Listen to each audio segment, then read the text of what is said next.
안녕하세요, 여러분. 오늘은 우리가 일상에서 정말 자주 접하는 달콤한 과일 하나에 대해 이야기해 보려고 합니다. 바로 포도입니다. 보기엔 단순하고 익숙한 과일처럼 보이지만요. 사실 그 속에는 우리가 예상하지 못한 건강 메시지들이 숨어 있습니다. 예를 들면요. 포도가 심혈관 질환 위험을 낮출 수 있다는 연구도 있고, 포도가 장내 미생물 균형에 도움을 줄 수 있다는 과학적 연구도 존재합니다. 정말 놀랍지 않나요?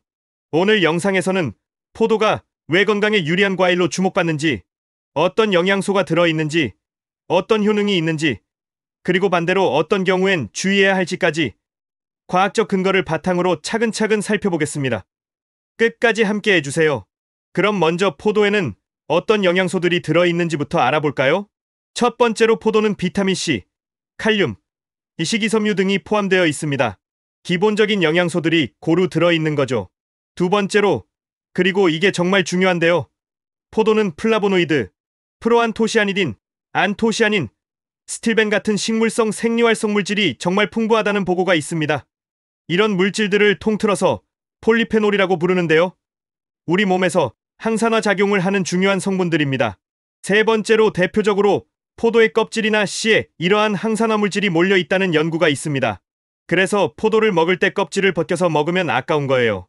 이처럼 포도는 그저 맛있는 과일 이상의 역할을 할 수 있는 영양 덩어리라고 할 수 있습니다. 자, 이제 본격적으로 포도의 효능을 살펴볼 차례입니다. 첫 번째는 심혈관 건강입니다. 포도 섭취가 고혈압이나 심혈관 질환 위험을 낮출 수 있다는 리뷰가 존재합니다. 예를 들면요. 포도류의 폴리페놀이 혈관을 이완시키고 염증을 억제하고 혈압을 조절하는 데 기여한다는 메커니즘이 보고되어 있습니다. 또한 실제 사용 맥락에서 포도가 콜레스테롤을 낮출 수 있다는 임상적 관찰도 있습니다. UCLA 헬스에서 나온 연구에서도 이런 내용이 보고되었어요.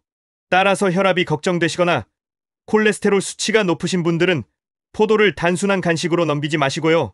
규칙적으로 가급적 그대로 전체 과일 형태로 섭취하시면 도움이 될 수 있습니다. 물론 포도만 먹는다고 모든 게 해결되는 건 아니고요. 전체적인 식단과 생활 습관이 함께 가야 한다는 점 꼭 기억해 주세요. 두 번째 효능은 대사 건강, 즉 혈당 조절이나 당뇨 예방 방면입니다. 많은 분들이 포도는 당이 많으니까 당뇨에 안 좋지 않을까 걱정하시는데요.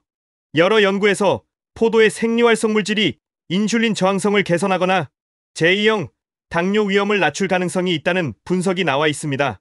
또한 포도 주스보다는 전체 포도, 그러니까 껍질과 씨를 포함한 형태로 섭취하는 게 더 유리하다는 권고도 나오고 있습니다. 즉, 포도는 당류가 있으니 무조건 피해야 한다는 단순한 생각보다는 어떻게 먹는지, 얼마나 먹는지, 어떤 형태로 먹는지가 훨씬 더 중요합니다. 적절하게 섭취하면 오히려 혈당 조절에 도움이 될 수 있다는 거예요. 세 번째 효능은 장내 건강과 미생물 균형입니다.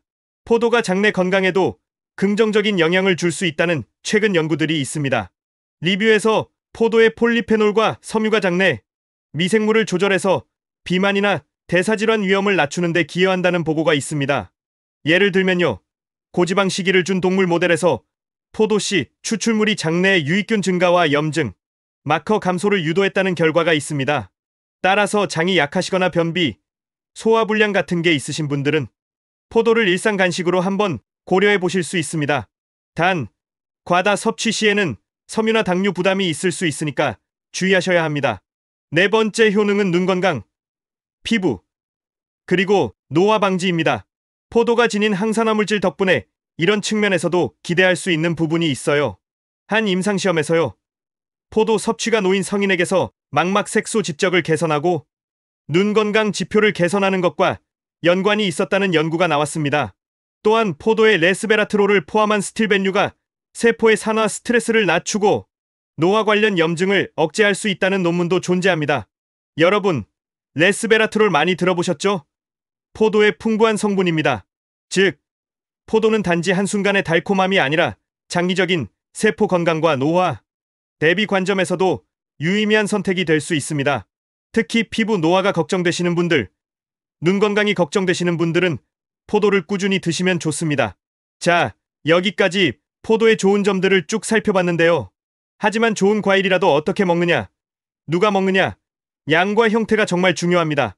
포도도 예외는 아니에요. 첫 번째로 가능하면 전체 과일 형태로 껍질과 씨를 포함해서 먹는 게 좋습니다. 생리활성물질이 대부분 껍질과 씨에 몰려 있다고 말씀드렸잖아요. 그러나 주의할 점도 있습니다. 포도는 자연당이 많아서 치아 건강에 영향을 줄 수 있고요. 특히 어린 아이들에게는 기도를 막을 수 있는 위험이 있으니까 잘라서 먹이는 게 권장됩니다. 또한 신장 기능이 약하시거나 칼륨 제한이 있으신 분들은 섭취량을 조절하셔야 합니다. 그리고 과도한 포도 주스나 건포도 형태는 당류나 칼로리가 과다할 수 있으니까 주의가 필요합니다. 건포도는 농축되어 있어서 생각보다 많이 먹게 되거든요.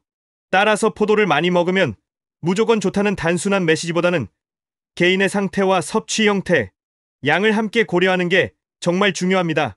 그럼 이제 포도를 보다 효과적으로 일상에 포함시키기 위한 실천 팁을 드릴게요.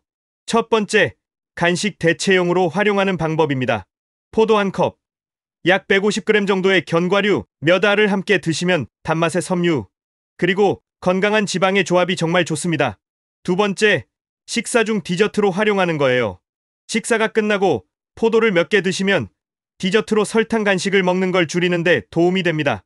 세 번째, 스무디나 샐러드에 활용하는 방법도 있습니다. 포도를 잘라서 녹색 잎채소나 치즈, 호두와 함께 샐러드에 넣으면 맛과 영양이 모두 좋아집니다. 특히 포도를 반으로 잘라서 샐러드에 넣으면 정말 맛있어요. 반대로 피해야 할 형태도 있는데요. 설탕이 첨가된 건포도나 과도한 포도 주스는 자연당이라고 해도 과다할 수 있으니까 섭취량을 조심하셔야 합니다. 이렇게 어떻게 먹을지에 대한 구체적인 실천이 포도의 건강 효과를 더 잘 살릴 수 있습니다. 그럼 포도를 얼마만큼, 어떤 빈도로 먹는 게 적절할까요? 자료에 따르면 1컵, 약 151g의 포도가 일반적인 추천량 기준으로 자주 언급됩니다. 하지만 개인의 체중이나 활동량, 혈당 상태, 신장 상태 등에 따라서 적정량은 달라질 수 있습니다. 또한 연구에서 포도 분말이나 추출물 형태로 사용했더니 유전자 발현이 바뀌었다는 동물 연구가 있긴 하지만요. 사람을 대상으로 한 장기간 임상은 아직 많지 않습니다. 따라서 하루에 포도 1컵 정도를 목표로 하시되 다른 과일이나 채소와 번갈아가며 다양하게 섭취하시는 방식이 가장 바람직합니다. 포도만 계속 먹는 게 아니라 오늘은 포도, 내일은 사과, 모레는 오렌지 이런 식으로 말이죠. 균형이 정말 중요합니다. 자, 여기까지 포도의 주요 영양 성분부터 다양한 효능, 섭취, 팁과 주의사항까지 과학적 근거 중심으로 살펴봤습니다. 간단하게 정리해 드릴게요. 포도는 플라보노이드, 프로안토시아니딘, 레스베라트롤 같은 생리활성 물질이 풍부하며 심혈관 질환, 대사질환, 눈, 피부, 장 건강 등 여러 영역에서 긍정적인 역할을 할 가능성이 제시되어 왔습니다. 하지만 섭취 형태, 그러니까 전체 과일이냐 가공품이냐, 그리고 양, 개인의 건강 상태에 따라서 효과는 달라질 수 있고요. 단일 식품만으로 모든 게 해결될 수는 없습니다. 따라서 포도를 단지 달콤한 간식이 아닌 건강을 위한 전략적 선택으로 보시고 일상에 현명하게 포함시키시는 게 정말 중요합니다. 영상이 도움이 되셨다면 좋아요와 구독 눌러주시고요. 댓글로 여러분은 포도를 어떻게 드시는지 공유해주시면 정말 감사하겠습니다. 오늘 영상 여기까지입니다. 감사합니다.